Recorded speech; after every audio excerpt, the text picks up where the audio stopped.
The story of Pembrokeshire's secret naval depots begins in 1938 as the clouds of the Second World War gathered over Europe.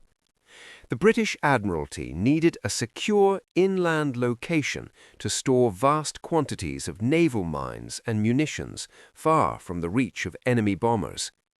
They chose the secluded Trecwn Valley, a site protected by high rock walls and dense woodland.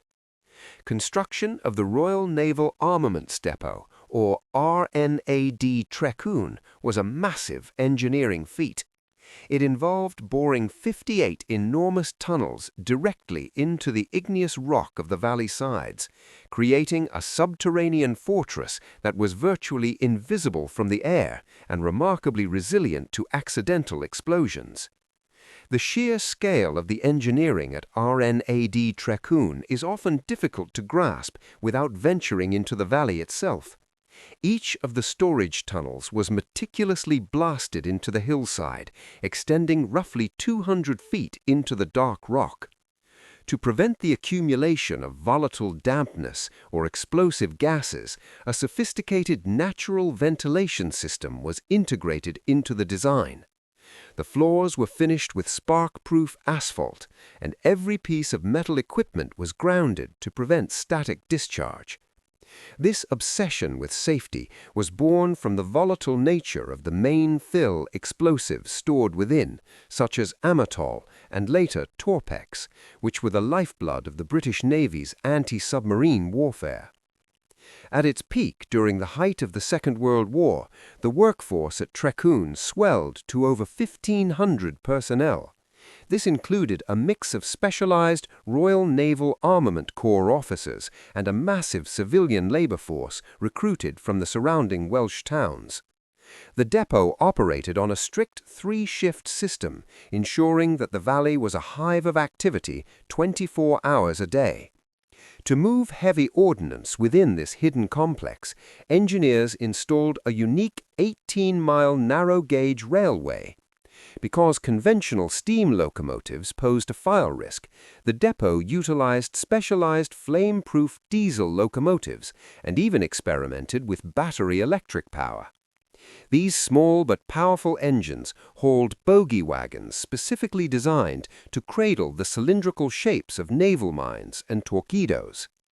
Life inside the hollow mountain was governed by rigid safety protocols that became the stuff of local legend. Workers were required to change into clean clothes, official overalls with no metal buttons or pockets that could trap stray grit or metal. Even the footwear was specialized. No one was permitted into the storage chambers wearing boots with steel nails, as a single spark on the asphalt floor could be catastrophic.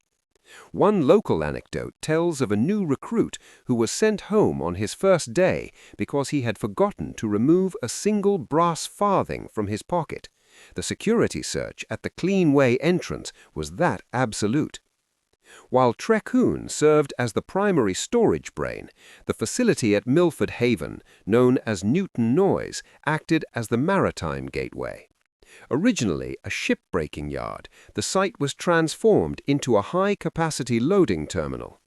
Munitions were brought down from Trecwn by rail, crossing the Castle Pill swing bridge to reach the massive cast-iron pier. The Blackbridge site nearby served as a major laboratory and assembly center. Here, a team of roughly 400 civilian workers and specialized technicians performed the delicate task of fusing and pistoling the mines.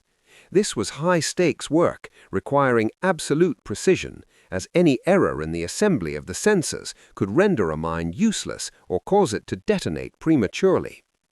The Newton Noise Pier, stretching out into the deep waters of the haven, was a marvel of ironwork repurposed for modern warfare. It was designed to handle the heavy displacement of destroyers and mine layers, even at low tide, ensuring that the Royal Navy could rearm and return to the Atlantic at a moment's notice.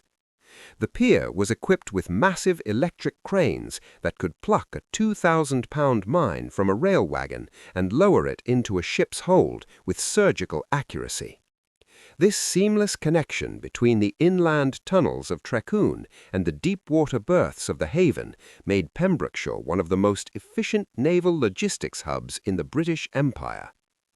As the world transitioned into the Cold War, the secret valley took on an even guarded persona. Trecwn was designated as a primary storage site for NATO's tactical reserves, protected by the Ministry of Defence police, double perimeter fencing, and advanced electronic sensors. During the 1960s, the number of on-site staff remained high, with around 500 permanent employees maintaining the readiness of the Seacat and Seawolf missile systems. Locals often joked that you could tell how tense the global political situation was just by counting the number of dark-windowed staff buses heading into the valley each morning. However, the end of the 20th century brought a shift in global politics.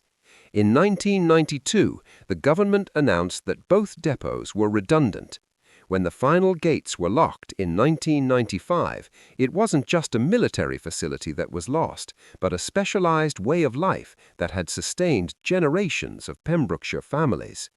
Today, the quiet tunnels of Trecwn and the rusting pier at Newton Haven stand as silent monuments to a time when Pembrokeshire's hidden valleys were the guardians of the Atlantic.